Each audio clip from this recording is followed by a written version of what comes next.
देहदान आणि अवयवदान करून जीवन सार्थकी लावावे, डॉक्टर एस.एन. पाटील यांचे प्रतिपादन. रभा माडकोळकर महाविद्यालयात अवयवदान कार्यक्रम. आपल्याला लाभलेला देह ही ईश्वराने दिलेली सर्वोत्तम देणगी आहे. परोपकार करून जीवन सार्थकी लावले पाहिजे.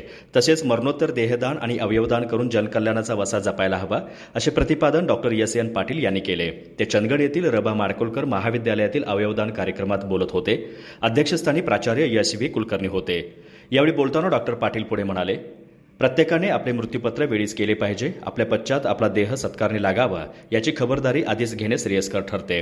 देहदान केल्याने काहीतरी वाईट घडते हा अपसमज मनातून काढावा आणि वैज्ञानिक दृष्टिकोन जोपासावा. अध्यक्षस्थानावरून बोलताना प्राचार्य एस.व्ही. कुलकर्णी यांनी देहदान चळवळ अधिक गतिमान झाली पाहिजे. त्यातून अनेकांना पुनर्जीवन मिळू शकते. आपली संस्कृती ही सत्पात्री दानाची शिकवण देणारी आहे, हे लक्षात ठेवून प्रत्येकाने मानवजातीच्या हितासाठी देहदान करणे कर्तव्य ठरते, असे मत व्यक्त केले. यावेळी डॉक्टर एन.एस. मासाळ यांनीही मनोगत व्यक्त केलं. कार्यक्रमास प्रल्हाद कांबळे, एम.एस. पिरजादे, वीरदेवल मुळीक, शिवराज हसुरे यांच्यासह विद्यार्थ्यांची उपस्थिती होती. सूत्रसंचालन प्राध्यापक ए.डी. कांबळे यांनी केले, तर के.के. चंदगडकर यांनी आभार मानले.